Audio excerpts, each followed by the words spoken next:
Math is basically supercharged common sense. My perspective is we're all born to love it. Seeing young kids naturally wanting to play with math. None of them are like, ugh, math, why do I have to do this? They just want to count. They're interested in shapes. They're interested in patterns. Kids just naturally want to play, and they naturally learn better from playing. Hi, I'm Vanessa, aka The Math Guru, and you're listening to Math Therapy, a podcast that explores the root causes of math trauma and the empowering ways we can heal from it. Whether you think you're a math person or not, you're about to find out that math people don't actually exist, but the scars that math class left on many of us definitely do. Oh, and don't worry, no calculators or actual math were involved in the making of this podcast. Okay, I cannot believe that season 6 is over. Like, that flew by.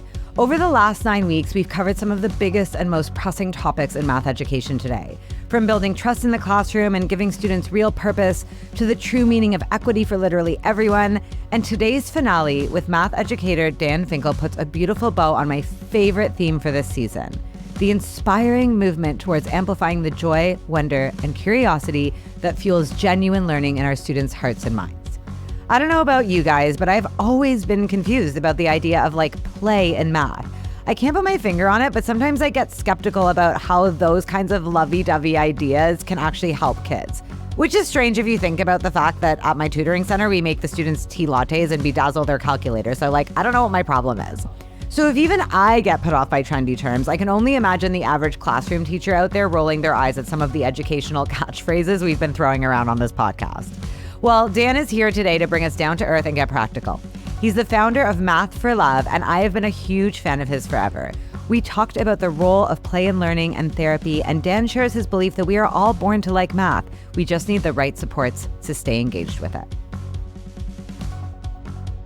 Dan, welcome to the podcast. Thank you for what's that sports term where you put someone in?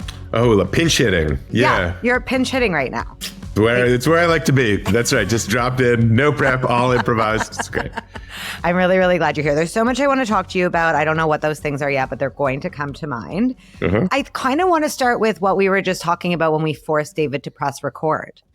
Well, I think one of the things you said is you were interested in, I'm always promoting this idea of a play-based approach to math education. And you were saying, I'm a high school teacher. This doesn't even make sense. Yeah. What are you talking about? Yeah. So let me try. So I first love of all, that I'm getting you to ask your own questions. You're doing all the work. Okay, let's go.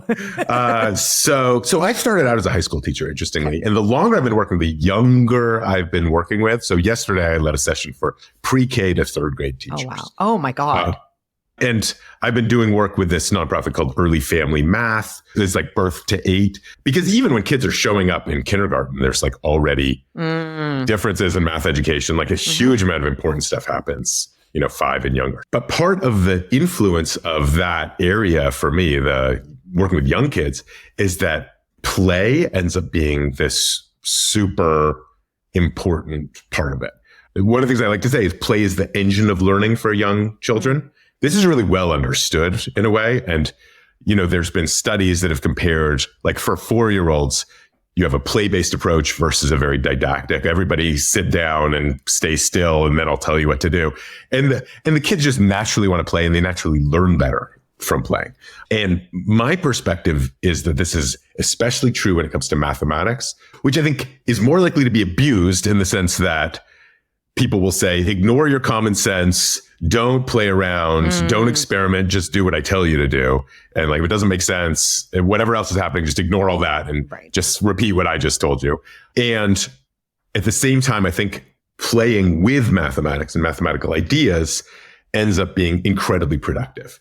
And the best working mathematicians that I can think of are the people who are into games, into playing around with things. I used to have a professor when I was studying math who would say, every problem, he would say, here's the game, because he would basically translate the problem into a game. And then you had to figure out what the rules were and play the rules to get at your ending situation and translate it back into the problem. And so just the idea of you're always playing games, you're always messing with puzzles, that is somehow one of the key skills. One of the great inspirations from an earlier generation is Martin Gardner's Scientific American columns, which were called mathematical games. That was the vision of like what's inspirational about Can this. Can you explain for us, Gen Z over here? Yeah, no, this was like impacted a whole generation. He wrote I'm not going to get these dates right, but he wrote for decades in the Scientific American from like the 40s to the late 80s or the early 90s or something. And it was the place where people would go for mathematical inspiration. It's like, here's what's going on at the forefront of the field. Here's magic tricks, cool new ideas. Here's puzzles. It was all in one place. He corresponded with like everybody in the field and just sort of was the one who was writing for a general audience. And he inspired a generation of mathematicians, engineers, scientists. But it was through a very playful, play-based approach. Is this like an escape room situation? I would say not exactly in the sense that escape rooms come in many flavors, though maybe there's a piece of it there. But I think there is something about the popularity of escape rooms or, Sudoku or all these things where there's something in us that craves this and has a hard time identifying it as math and is looking for it in other guises. But anyway, so what I'm actually hoping is that this play-based approach, sometimes explicitly through playing with games, playing with blocks, manipulative, those kind of things for young kids, actually starts to influence upper elementary, middle school, and high school. And we start to see what is still a playful approach to mathematics, but in more and more rigorous technical problems. But that for me is one of the things that makes it really fun, is when you have these problems that feel very playful and very game-like, puzzle-like, whatever it is, but they're still very like just interesting math problems in their own right. That's part of the fun of it for me. Recreational math, I guess. But hold on though, because you're proposing, I don't want to put words in your mouth. Are you proposing that you're still teaching the math concepts that you're wanting to teach? Like, don't worry, you're still going to teach kids how to factor quadratics. We're just going to do this in this place. You are. Your Dan is nodding, everyone. This is a podcast. Yeah. Okay. Yes, you are. No, absolutely. Yeah. Okay. And which is not to say that you never have to. Sometimes you actually just have to do a lesson and it's like, okay, this is just kind of a little bit of a drier topic and I need to just tell you how this thing works. That certainly happens sometimes.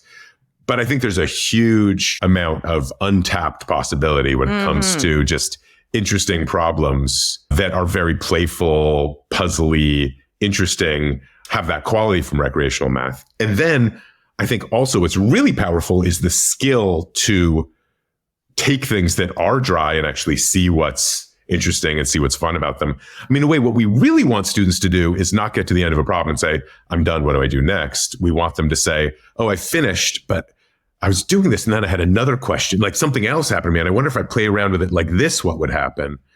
And those are the students who, when I see them, I'm like, oh yeah, you're going places, because that skill to like, oh no, seriously. Well, it's like, if you can ask the next question and be like, I'm not satisfied because I just did what the teacher did, but I'm going to play with this myself.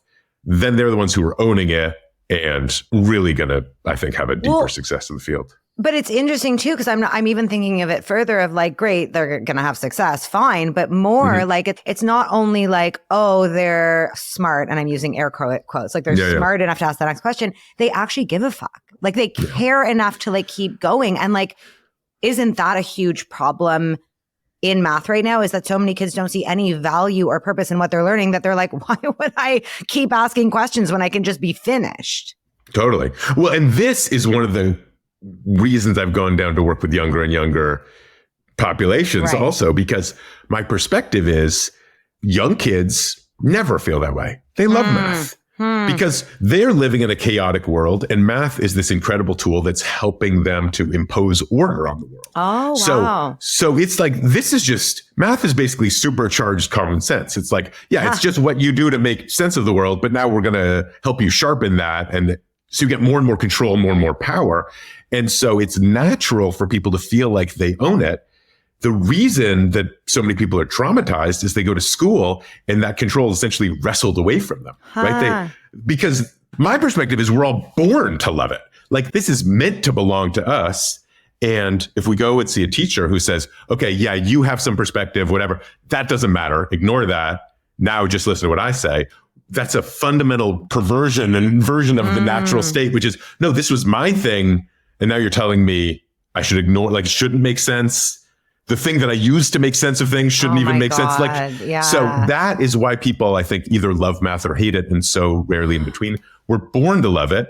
And if that's denied and that's stymied and that's taken from us, then we learn to hate it. But we're never neutral, you know? Oh my God. I have full body goosebumps right now. Well, no, because I'm really what an interesting way to look at it. So first of all, this is a podcast about math trauma and healing math trauma. Which is something I've thought about a lot, as you can imagine. Yeah. Which is so cool. But I want to go back to this idea of we're born to love math. Mm-hmm. We're born to love math. And this reminds me of all the nature versus nurture arguments there are out there consistently of this idea, well, can anyone do math? Can anyone be good at math? Is there a math gene?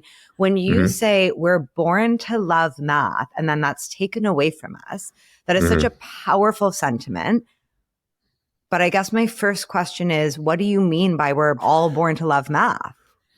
Yeah. I mean, again, seeing young kids naturally wanting to play with math. None of them are ugh, math, why do I have to do this? They're they just want to count. They're interested in shapes. They're interested in patterns because it's helping them make sense of things and feel more in control of the world. So it's just that's just there from the beginning. Wait, say that. Let's talk about that though. Yeah.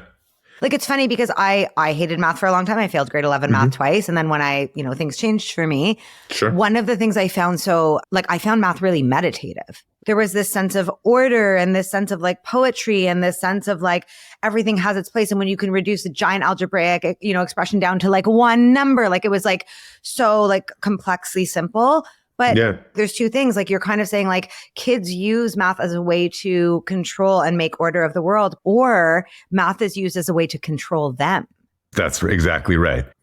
It's something we have to learn. Yeah. But there is an instinct towards it. There is an instinct to want to make sense of the world, to want to find patterns that will help us understand how the world works. So the problem that you see in high school, I think, of kids being why do I have to do this? Can I just be done with this? I'm saying that's not a problem for first graders. Yeah, I get that. They're just interested. And even younger. The more the younger, essentially that is a special type of ignorance that is learned in school. Yeah. Oh my God, I love that. I love that.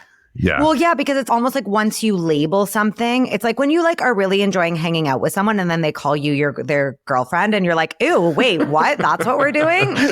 Yeah, maybe I have to think about that metaphor. Yeah. Because you're you're having fun. And then someone's well, you're doing math. And then all of the connotations that come with math and your inability to do it and what it means. Do you think? Yeah. My experience, when I worked with high schoolers, I feel I would get kids who were in this category of oh, just tell me when I'm done with this. And it was possible with almost all of them to show them some beautiful result in mathematics and have them still say wow. You know what I mean? And I just felt wow, it seems it's so universal that there's something in us that responds to the beauty of this subject and to the power of this subject. And it would be so much nicer to not have to try to undo all the damage that happens in school, when kids are in high school or adults, and instead just kind of do it right in the first place. And I think play for me is an essential ingredient of this because play has a lot to do with owning things. It has a lot to do with making your own choices. The things that you can't play with are the things that aren't yours. And the things that are yours are the things you can play with and the things you can kind of break and mess around with. And there's just a deep connection between play and ownership. And some big part, I think, of liking math and also success in math has to do with feeling ownership over it, feeling like it's yours, feeling you're on board with this project.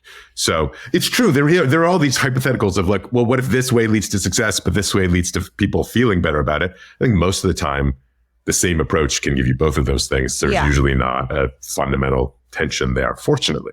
If kids didn't come in already liking math, it would be a lot harder. But the kids do arrive at school ready to just like math. So, well, I guess at certain ages, yes. But as you were saying, even in kindergarten, I run a tutoring center. That's what I've done for almost 20 years. And I actually find that, I think this is for a variety of reasons, but more and more lately, do I get kids who are parents are wanting a tutor for their 3-year-old. And the reason is because they're already anxious about math or they're already saying the words, I hate math, and they're 3. Gosh, I haven't seen 3-year-olds saying they hate math. That's tough. That is hard. But there certainly are huge differences when kids are arriving at school that I'm aware of. And I think that's like 0 to 5. Like what? I mean, kindergarten readiness is just a huge issue. And there's kids who show up. Is? Oh, yeah. Oh, yeah. Like, aren't they 3? How old are you in kindergarten? Kindergarten starts at 5. Yeah, Okay, this is in the US. Yeah. Okay, so what needs to happen to be ready? There's some kids who show up knowing their numbers to 20 or beyond, who are just comfortable playing around with numbers, who have like played with blocks a lot and kind of have a sense of how shapes fit together. Often like number lines, like the proto number line skill is like, have you played Sorry or, Chutes and Ladders? Can you advance a piece on a board in a straight line? Parcheesi. Kindergarten teachers will tell me like, oh, I know the kids who've been playing board games at home where you have to move a pawn on a board, and those can't, because some of them intuitively get number lines or related types of things, and some of them don't. And so this is like this play-based approach. If you've been playing around with those things, a lot of the early math topics are really natural and feel straightforward. But if you haven't, then you're basically already kind of behind in kindergarten, in the sense that you've got some kids who are just ready to start thinking about numbers and, what if you put them together? What if you take them apart? Sort of addition, subtraction, counting up higher. And then you have others who are still trying to grasp like numbers within 10, just basic counting and cardinality. That's so crazy to think that at that young of an age, that there's already like this difference building, and so much of it has to do with what's happening in the home, because I can imagine that must be so stressful for parents. Like, I actually need you to give my friend parental advice right now. I didn't think of this, but she was saying her daughter, she's like, well, we try to do math games with her and stuff, but she just doesn't like to do them. Like, she'd rather do like role playing games, more like story based games. But it's interesting because my friend hates math and is like so anxious around her own math. So I'm kind of like, is this a thing where it's like, your daughter's just picking up on that? Is it a thing where like she legitimately doesn't want to do it? Like, what do you do in that situation? The research seems to suggest that kids do pick up on it at a very 100%. Young age. And usually by like around 2nd to 5th grade, girls have a sense of like math is a boy subject. That is, and often the parents, it's like very powerful, this signaling. However, so I've been working with this organization, Early Family Math, earlyfamilymath.org. If anyone wants to go, there's like tons of free materials there. The goal being like, how can we help people have a good time with their kids around math from a young age? Love it. And the line that is the most widely known thing that I've ever said is, what books are to reading, play is to mathematics. What books are to reading, play is to mathematics. The point being that we all know we're supposed to read at home with our young children. Like, there's this campaign of like, what do you do? Hey, you want your kids to read? Read to them. Right. Get a book from the moment they're born, right? So then it's like, okay, well, what do you do for math? And the answer is, you've got to be playing with kids, but it's a type of playing that has to do with counting and organizing, but also like patterns. In a way, jokes are kind of mathematical in the sense that you... Like the formula of a joke? Yeah, you set up a pattern and then you break it. It's always like the first person does this, the second person does this, but the third person, you know what I mean? It's always like... Yeah. And I had a really interesting experience with this because I have now written a children's book, which is called Pattern Breakers. And I read it in my kids' preschool class. And the game is, there's a little girl who is looking for these monsters called the Pattern Breakers, and they're hiding behind different colored dots. But they always break the pattern when they hide. So it goes purple, yellow, purple, yellow, purple, yellow, purple, yellow, blue. And she's like, wait, what is that blue one doing there? And then there's a little monster behind it. And that's... And so it's so sad, but what happened when I read it is, when we're doing this, the kids were erupting in laughter, and they weren't erupting in laughter because the monster was there. It was just that there was a pattern that set up an expectation that then switched. What? And that was all and so it was like, that was so funny to them. I was like, that is really surprising to me. Insane. Yeah. I love this because people always ask me, what should you do with your kids? And you're always like, well, do math with them in the kitchen. Like, but you're right. You're just like, play games. Playing games is huge. Anything with dice, anything with cards, anything where you're moving pieces on a board. It's like anything where you're keeping score. Like, all of that is like involving numbers in a place where just kids want to do it. But then even more basically, like when I had, a kid under 1 year old, I feel like I was always doing little fun, like pick up and kiss kind of games, but you do it on the count of 3, right? Like 1, 2, 3. Then maybe you go to 4 sometime and it's a surprise. I have videos of like my 9-month-old and I literally, you say 1 and like they just jerk to attention because they know something fun is about to happen. And then 2, and they're just like waiting for what's coming next. And it's just to have that built in where it's like, this is part of what organizes time, organizes our time together. So while we play, because if I hadn't done that, then it would be less fun. There'd be less anticipation if they didn't know there's this like regular sequence that always has something fun happen at this point. I just interviewed Francis Sue and he was saying something similar, like totally different, but he was talking about how he does something similar where he uses his fingers and he goes, so I'm holding up one finger right now and I'm holding up another, and he'll say, you know, well, how many fingers do I have on this one hand? And the kid will look and say 1, and then the other hand 1, and then like doing this, and his little kid will be able to say 2. Okay, we have to delete this because this makes no sense. Okay. Anyways, go listen to an all visual. Anyways, the point is that like I think it's really cool because these are all, I don't want to say like easy, such a bad word, but I think these are accessible things that basically any parent could do. Even if you hate math and are the most anxious, you're probably doing it anyway. It's more about like, right? Yeah, this is one of the main things is math is in all our lives in these small ways. And just to identify it as like, oh, I'm actually doing it in this little way and it's helping me. And even like with young kids, just even talking about over, under positional stuff ends up being very important for math development. There's a lot of little technical things that are like, oh, if they count something, you like say how much they count at the end. It's like 1, 2, 3, 4, 5. They say, oh yeah, there's 5 Cheerios or whatever. That sort of emphasizes that, like, that's a technical point about like, oh, the number at the end means like, the amount of the whole thing. But playing is really the key element. So I think it's really interesting because like I got into like a lot of internet trouble, a lot of hot water, shall we say, a few weeks ago because I was talking about the times tables on TV and I said, I believe kids need to know the times tables. I don't believe they need to memorize them. And what I meant was like, yes, you should have math facts stored in your brain, but like rote memorization is not necessarily the way to get there. And then what I said, you can disagree with me, by the way, but what I said was, it's like when you learn not to touch a hot stove, it's not because you've memorized that rule in your head. It's because you figured it out or you've actually done it and it's been hot and you've learned a lesson or like da-da-da-da. You hate it. You hate that. Well, no. I know exactly. I think I know exactly what you're saying and where you're coming from. This is a tricky communication point because I think it has to do with the word memorize. So in math, there's this big question like what things do you need to have memorized and what things do you not? And I think people can disagree on that and people do. I personally believe that multiplication facts are something that you definitely need to have in your, like that needs to be automatic at some point because it just slows you down too much later. It's too hard to not have that. And how do you get there? And I think what you're saying when you're saying don't memorize them is you don't want it to be like disconnected facts. You don't want it to be like, oh, here's just like 6 times 8, 48. That's just like, I learned this little rhyme. And that's exactly. So that's you like don't even know it's 6 groups of 8. Like you don't even know what it is. Exactly. Like we have this with square numbers where people are like, oh, 6 squared is 36. But like, oh, it's actually a square and like connecting that to the area of a square. Like, it's like, oh, I never thought that was connected. So what we want is the automaticity to be growing, not just out of rote practice, but out of a sort of a connected, contextualized understanding where you're actually learning what the things mean and have different representations for them and different ways to understand them. But then also get them in your memory at some point and have them down cold. That's where I fall on that. But so fine. Yes, I agree. But this isn't even, so that was one argument. But the thing that I wanted to bring up is what people kept commenting.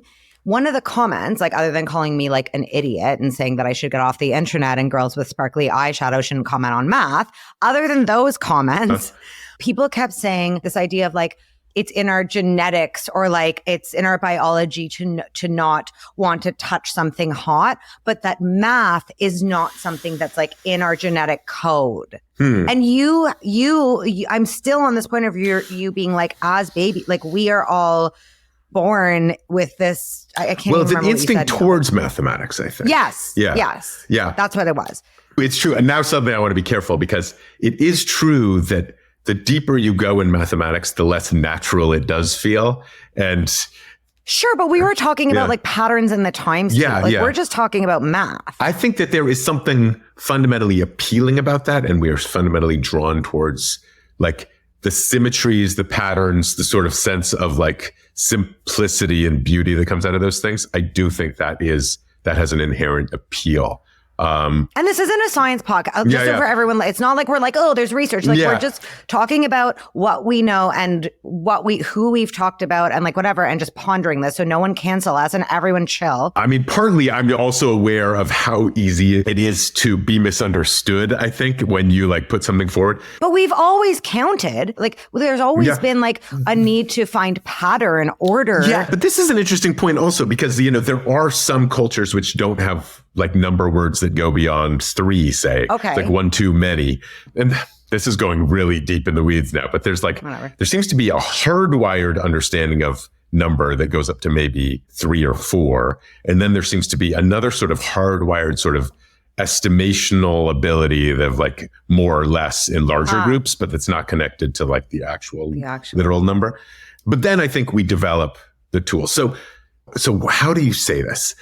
I think there is a fundamental instinct towards mathematics that has to do with the draw to patterns and being able to make sense of the world through simplifying and through finding underlying order. And then there is also this instinct towards the beauty of it and towards the power of it and just what it gives us in that sense. But then a lot actually does have to be developed, and the development doesn't necessarily happen on its own. I don't know what this tells us about the arguments you were having with people online about the times tables. That I'm right about everything. I don't have the background to even totally get what people are saying there. But okay, what you need to know is the internet is a cesspool, and we're moving on. But I agree with that. I think it's clear. Yeah. Okay, so do people ever say to you like, oh my God, Dan Finkel and his math play? Like, are people ever like, we don't have time to be playing around? Yeah, I get that less than you would think. I actually would almost expect to get it more, but I think this is again a communication thing. I never want people to hear play. That just means, we just mess around and we don't care. What I'm trying to say is I actually feel like math as it is often taught, the math, I guess, that traumatizes people, right? The math that people need therapy for is the math that, because it's so not playful, but it's actually a much more superficial kind of math also. Yeah. The math is much less deep. It's much less interesting. The understanding that comes from it is much more fragile. It's the kind of thing where it's like we spend so long saying, here's exactly how to do this kind of problem. And then the test has one word different and everyone misses it on the test. And the teacher's like, why did they change that one word? Like I've been teaching them that every time they see the word difference, it means this, but they use it this way. Yeah. The test is doing that on purpose because they're trying to see how fragile the student's knowledge is. And we want a robust knowledge where, you change a word and kids are like, well, I still get it because I don't just have one path. I've been like exploring all the woods, and like if I get a little off, I can come back in another way. That's what we want. And you get that from playing. I'm realizing I had my backup. Whenever people are like, math play, it like turns me off so much. And I'm wondering, like now hearing you talk about it, I'm like, oh my God, yes. But I guess to me, it seemed almost like a trite, silly word. Like, he just wants me to like play with like toys or manipulatives. But that's not at all what you're saying. What I'm saying is that the invitation to play is what will help get into much deeper. What is my problem with it? Why did the word play throw me off so much? In fairness, a lot of people have that, I think. And maybe I should expect more of a backlash. Maybe if I get a little more popular, I'll get more of a backlash. No. It's not that, after this podcast, watch out. Well, I get the same thing with math therapy, though, right? People are like, therapy. And you're like, well, hold on. Though I will say, you're doing high school. That's where I started, but it's less and less my focus these days. Sure. But it's almost like even more important. Like the way you're talking about it, I'm like, oh my God, like think about gaming. Yeah. It's like teenagers love playing. They wouldn't want to sit around and play with a toy. They would think that was childlike, but like they're all playing video games. They're all like making TikToks. Like they are engaged. And I like the way you put it before. What did you say? It wasn't extracurricular math, was it? Recreational math. Yeah. This idea of recreational, they're doing Sudoku. They're doing their Wordle. Like, Yeah. The thing that I do that like gets the most online views of anything is I author these TED Ed riddles sometimes. I don't know if you've ever seen them. Yeah. People love riddles. People love a riddle. The internet loves riddles. It's funny. And it's literally basically, it's like a side project. And I just do it because sometimes I have a good idea for a riddle. And so I've written a few of these and it's like 2 million views, 5 million views. And it's just You're like, so famous. well, nobody knows. They're animated also. Like that's the whole, that's TED really is sure, like we should TED, put your face in there though. If you want to start getting some haters. I keep telling them, I'm like, just like slap my face up there. Oh my God. Okay, listen, I have to like wrap up soon, which is sad because this has gone by so fast.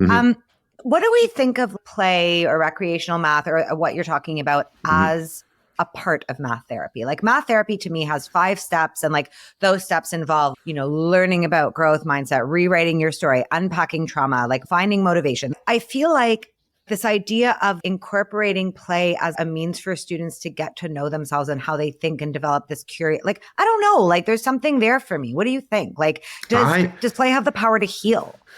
I think yes. I think definitely. I mean, for young kids, there is a thing called play therapy, right? Like it's a tricky question. Play requires a kind of safety. Like if you feel like you're being judged, if you feel like the stakes are really high, it's very hard to play unless you're like a professional and this is like you've prepared. Right. Oh my God, sports are playing. Yeah. We do it everywhere, right? Do it everywhere. Yeah. We play in a band. Yeah.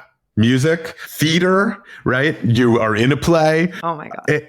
Yeah. There is a kind of frame which defines the space, the rules of the sport or the rules of the game or the lines of the play or whatever. But then within that frame, there is space for you to put yourself in there also. And you kind of say, okay, how am I going to contribute to this? What of this would only be this way because I'm the one doing it?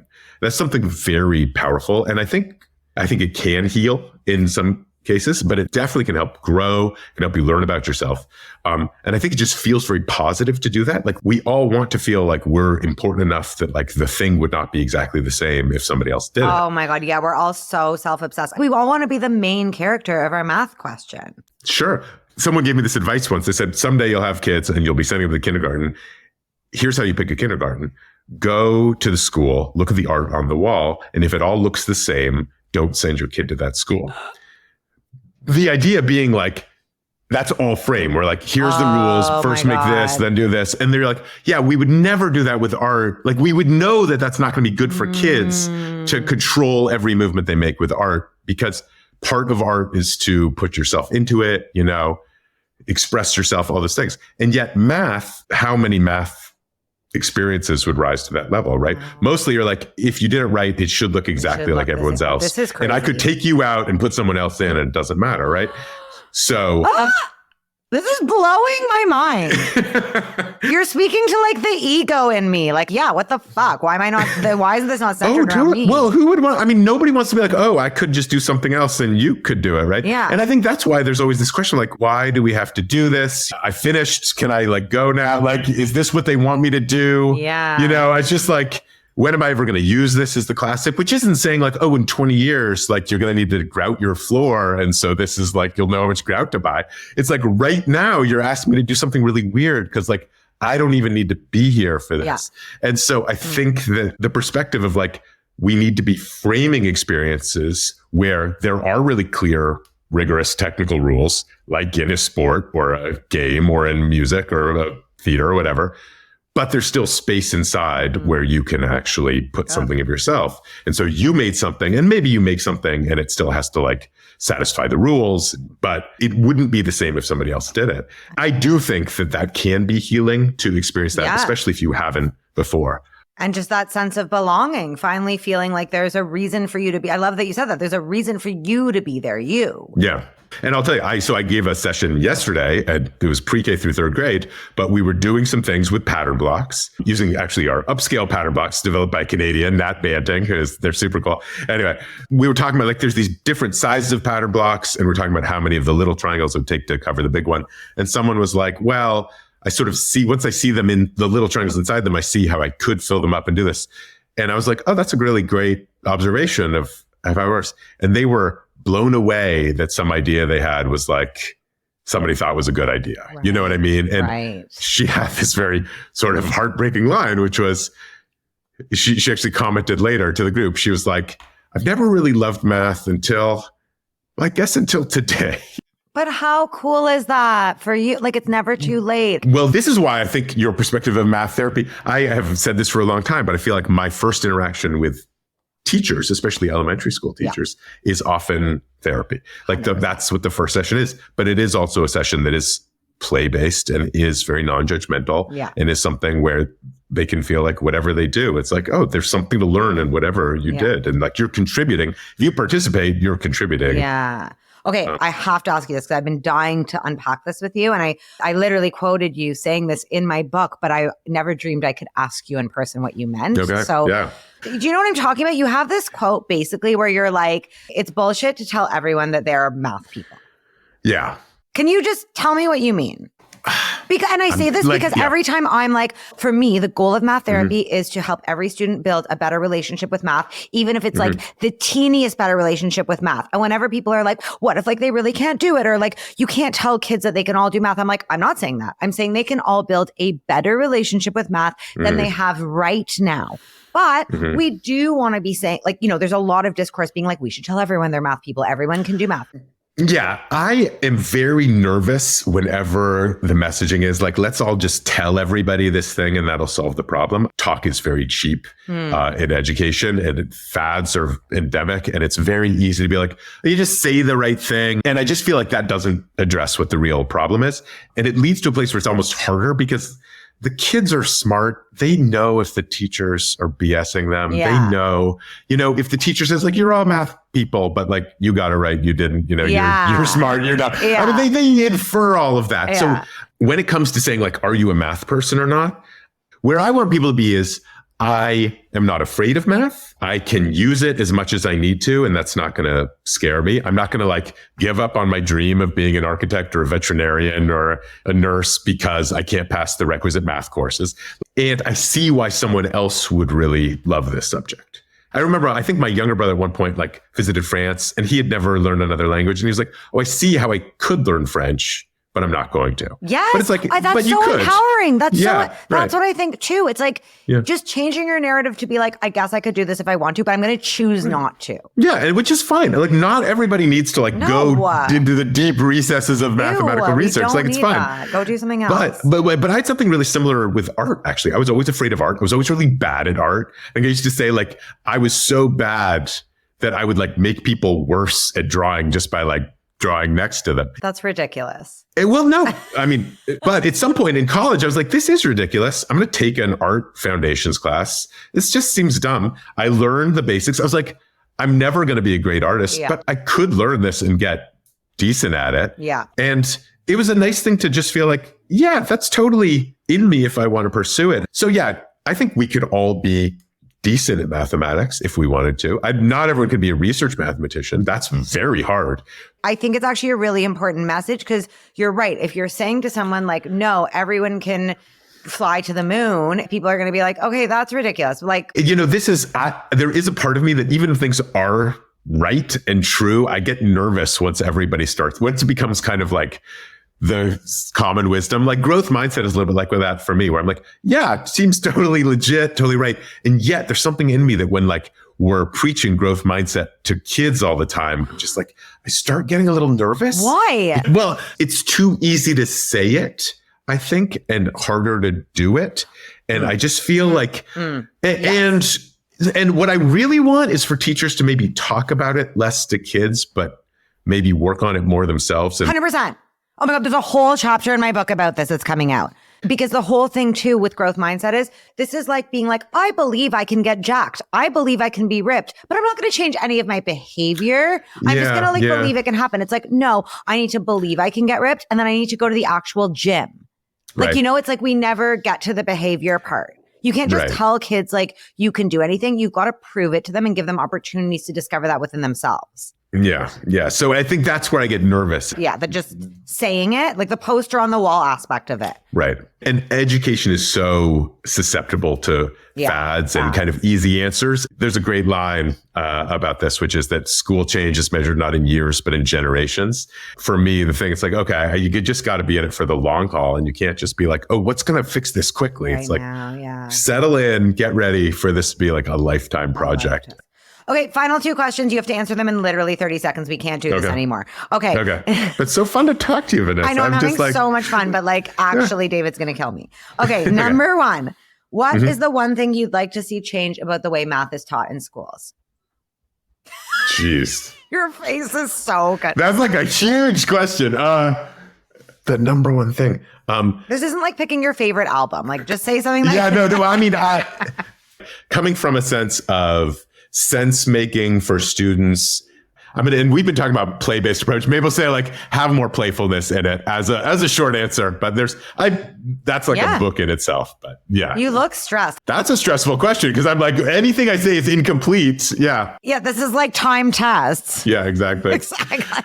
Okay, final question, and you kind of already answered this, but whatever. What do you say to someone who's like, "Damn, this is such a great talk, but like I'm just not a math person"? Yeah, what I usually say is that's a very reasonable thing to feel based on the experiences you probably had around math. However, that's reasonable. And there may be some things in math that, you would have a different experience with. Like school math is not the same as what math actually is. But I think just being told like, oh, you actually are a math person, that doesn't actually. Bullshit. More bullshit. Yeah. People are like, well, you're telling me to not like trust my own eyes. Right. Okay. We're done. I have to say goodbye to you. Like if you could see David's face right now, he's just like, I gave you the 10-minute warning 5 times. Yeah. What a pleasure. This was so fun. I'm so glad that's your reaction, especially because I felt like I kind of stalked you to come on the podcast. Oh, not at all. This is great. This is amazing. Yeah. I'll talk to you later. Okay. Bye-bye. Bye.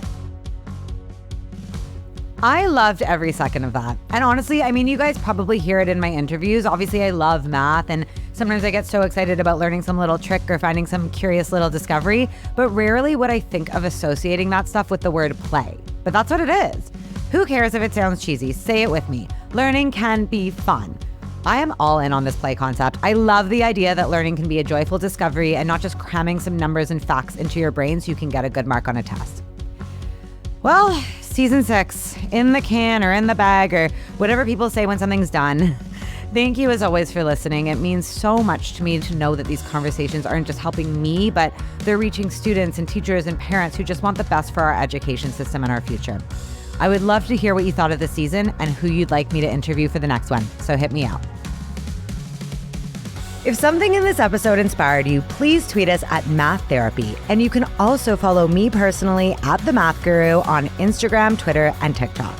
Math Therapy is hosted by me, Vanessa Vicaria. It was created by me and Sabina Wex, and it's produced and edited by David Kochberg.